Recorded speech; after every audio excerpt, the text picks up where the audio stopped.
You definitely can't let anyone know about your superpowers, or else humans will freak out and treat you like their nemesis.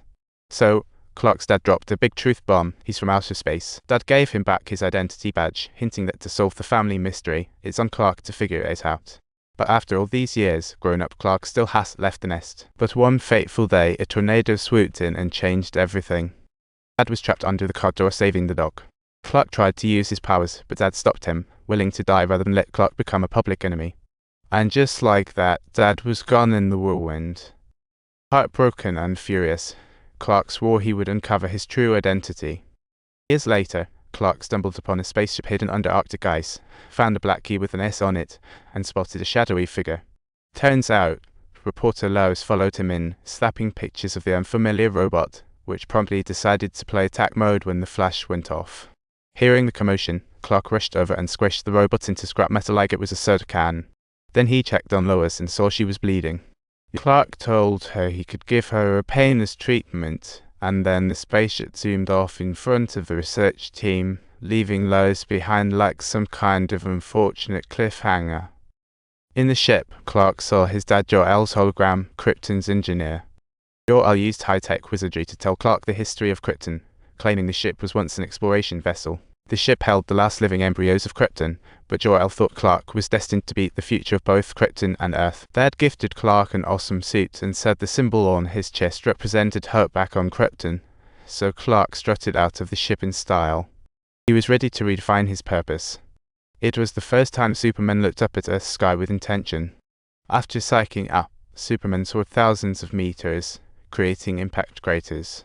Using his bouncy skills, he soared high into the clouds, but being a rookie flyer, he wasn't totally in control. Before too long, he came crashing down. But don't worry. Superman started soaking up the sun's rays like he was at a beach. He felt a surge of power, reconnecting with Earth, enjoying it like a kid with a new toy. Superman soared over mountains and plains, so fast he created strong air pressure. Thus weaker gravity and abundant sunlight, he was practically on steroids. So the longer Superman stayed on Earth, the stronger he got. Meanwhile, rescued Lois was on a detective mission looking for this mysterious guy.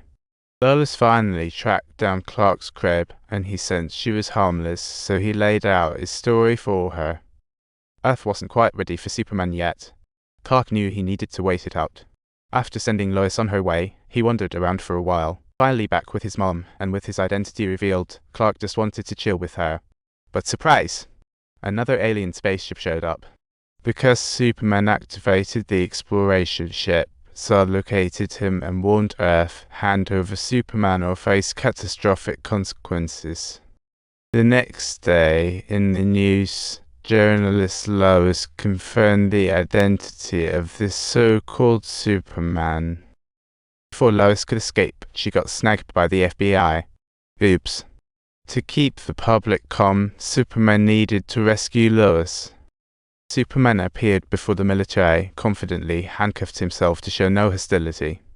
He wasn't sure if humans were trustworthy, but he knew Lois definitely was. When interrogated by the military, Superman broke the handcuffs and declared he wouldn't be an enemy to humanity. The next day, Zod's spaceship landed right on time. Deputy Commander Feor swooped up Superman and took Lois along for the ride. Once the ship took off, Superman secretly passed the black key to Lois before the ship entered interstellar space. Superman struggled with foreign oxygen aboard the ship and suddenly started to bleed from his mouth and passed out. In his unconsciousness, he entered Zod's illusion where Zod revealed his plan, get the codex and wipe out humanity. Superman slowly got tangled up in Zod's scheme. When he finally woke up, he found himself trapped. On Zod's Kryptonian ship, Superman was just as vulnerable as any human, while Lois found herself locked up in a cell. After the deputy left, Lois spotted a console and tried to use the key Superman gave her. Turning around, she saw Jor-El's hologram, realizing it was a master control key. Jor-El, being the ship's designer, easily adjusted the oxygen levels, but alarms blared immediately. They had to escape ASAP and stop Zod. With Jor-El's help, Lois made quick work of the minions. Just as Lois jumped into the escape pod, a bad minion swung at her. In her panic, she slammed the door shut, but the ship got hit a few times. As Lois plummeted toward Earth, Superman was forced to drift aimlessly into the dark void of space. Superman rocketed off to save Lois, while Zod and his crew landed right at his doorstep. Mom sensed trouble but was powerless to resist, just a sitting duck. Eeyore tossed Mom aside like yesterday's garbage and jumped right into Superman's stash. She found the ship, opened it, and it was totally empty. They all ran to report to Zod, while Superman successfully rescued Lois. Superman shielded Lois from the explosion, but after landing, he suddenly heard his mom calling for help. Enraged, Superman smashed Zod's mask, and upon breathing Earth's air, Zod suddenly had the worst headache imaginable.